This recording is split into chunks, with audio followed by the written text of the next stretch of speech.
रेहाना और रवि की शादी के बाद रवि के पास कुछ नहीं था। रेहाना, तुमने मुझसे शादी करके एहसान किया है। मुझसे ज्यादा तो तुम कमाती हो। अरे तो क्या हुआ, एक दिन आएगा रवि कि तुम खूब पैसा कमाओगे। मुझे तुम पर पूरा विश्वास है। रवि और रेहाना खुद को स्टैंड करने के लिए पूरी मेहनत करते। रेहाना, मैं नौकरी नहीं करना चाहता हूँ। तो कोई बात नहीं, मैं नौकरी करके घर चलाती हूँ, तुम बिजनेस सेट करने की कोशिश करो। एक दिन रेहाना, तुम जानती हो, मैंने जो विज्ञापन बनाने वाली कंपनी खोली थी ना, उसे बड़ी ब्रांड का ऑफर आया है। अब हम लोगों के दिन प्यारे न्यारे हो गए हैं। मैं जानती थी रवि कि एक दिन तुम सेटल हो जाओगे। रवि का काम अच्छा चल जाता है। एक दिन वो रेहाना से कहता है, रेहाना, अब हम लोगों का बच्चा भी हो गया है। बहुत छोटा है वो, उसका ख्याल कैसे रखेंगे हम? कैसे क्या, मैं गांव से माँ को लेकर आ जाती हूँ। नौकरी से हाफ डे ले लिया करूंगी। अभी तो वो छोटा है, स्कूल जाने तक मैं मैनेज कर लूंगी। देखो रेहाना, मैं अब अच्छा कमा रहा हूँ। तुमको नौकरी करके परेशान होने की कोई जरूरत नहीं है। अरे कैसी बात कर रहे हैं, मैं अपनी लगी लगाई नौकरी कैसे छोड़ दूं? और मैंने तो सुना है हम लोगों को कुछ ही महीनों में सरकारी नौकरी मिल जाएगी। सरकारी नौकरी में कितना कमा लोगी? उतने में तो मैं ड्राइवर रख लूंगा। रेहाना को रवि की बात का थोड़ा बुरा तो लगता है। कम से कम मेरी नौकरी की इतनी बेइज्जती मत करो।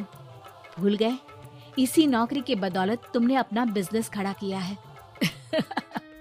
अरे वो तो मैं किसी के भरोसे भी कर लेता। देखो, अपने बच्चे को संभालो, घर का काम करो। अब बाहर जाती तुम अच्छी नहीं लगती हो। रेहाना रवि के कहने पर नौकरी तो छोड़ देती है, लेकिन अब बड़े से घर में उसकी कीमत किसी नौकर से कम नहीं होती। एक दिन रवि का दोस्त आता है। भाभी, हम लोग तो आपको तब से जानते हैं जब से आप लोग शादी होकर इस शहर में आए थे। आपकी बदौलत ही सारा बिजनेस खड़ा हुआ है। ये किस्मत तो आप ही की है भाभी। हाँ हाँ भाई, हमारी मेहनत तो कुछ है ही नहीं। अरे होगी, लेकिन भाभी की किस्मत के आगे कुछ नहीं। दोस्त वहां से चला जाता है, लेकिन रवि का गुस्सा 7वें आसमान में होता है। देखा कैसे बोल रहा था? अरे बिल्कुल अच्छा आदमी नहीं है ये। कैसी बात कर रहे हैं आप? प्रशांत भैया तो बहुत अच्छे इंसान है रवि। कैसे उन्होंने हमारे मुश्किल वक्त में हमारा साथ दिया था। अरे था पैसा तो साथ दिया, नहीं तो कौन पूछता है? रवि का व्यवहार पैसा आते ही अलग हो गया। वो बंदे को बंदा नहीं समझता। घमंड से घिरे रवि ने तो एक दिन हद ही कर दी। रेहाना, मैं अब तुम्हारे साथ नहीं रह सकता हूँ। क्या क्या बकवास कर रहे हो रवि? क्या कहना चाहते हो? और क्यों नहीं रह सकते तुम मेरे साथ? देखो, मुझे कोई और पसंद है और उसने साथ रहने पर बस यही शर्त रखी है कि मुझे तुम्हें तलाक देना होगा। रेहाना, जो कि एक स्वावलंबी महिला थी, उसने बिना देर किए रवि को कह दिया, कोई इश्यू नहीं, मुझे पैकिंग में 4 दिन का वक्त लगेगा, लेकिन तब तक मैं तुम्हारे साथ नहीं रहूंगी। 4 दिन के लिए तुम कहीं और शिफ्ट हो जाओ, मैं घर से निकलूंगी तो बता दूंगी। रवि घर छोड़कर चला जाता है। रेहाना को दुख होता है, वो रोती है, लेकिन व्यवहार से स्ट्रांग रेहाना को पति के वापस आने का और उसे सबक सिखाने का पूरा भरोसा था। फिर एक दिन, अरे शुशिका, कब शादी करोगे तुम मुझसे?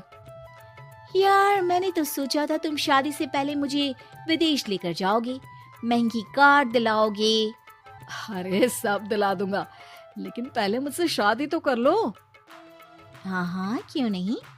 मैं कुछ दिनों के लिए अपने मम्मी पापा के पास जा रही हूँ और लोगों से अपनी शादी की बात करूंगी।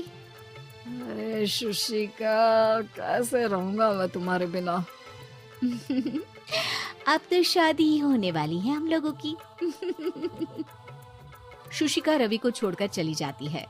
रवि घर आता है, जहाँ रेहाना को ना पाकर उसे सब अजीब लगता है। घर तो रेहाना के बिना कुछ नहीं है, बच्चे की याद भी आ रही है। चलो एक वीडियो कॉल कर लेता हूँ। रवि रेहाना को वीडियो कॉल करता है, लेकिन रेहाना फोन नहीं उठाती। रात को सोते वक्त, मन कर रहा है मुन्ने को गले लगा लूं। चलो कोई ना, शुशिका से शादी के बाद मेरे और भी बच्चे होंगे। अगले दिन रवि ऑफिस जाता है जहाँ टीना खड़ी होती है। सर, आपने अपने नए ऐड के लिए मॉडल की रिक्वायरमेंट डाली थी ना, मैं उसी के लिए आई हूँ। रवि टीना को देखकर खुश हो जाता है। अब शादी हो गई है तुम्हारी? नहीं सर, बस अच्छा सा हैंडसम और अमीर लड़का देख रहे हैं मेरे मम्मी पापा। रवि के दिमाग से तो टीना को देखकर शुशिका का ख्याल भी खत्म हो जाता है। अरे यार, ये लड़की मिल जाए कितनी सुंदर है। शुशिका तो इसके आगे कुछ नहीं है। क्या तुम्हें ऐसा नहीं लगता कि मुझसे मिलकर तुम्हारी ये खोज खत्म हो गई है?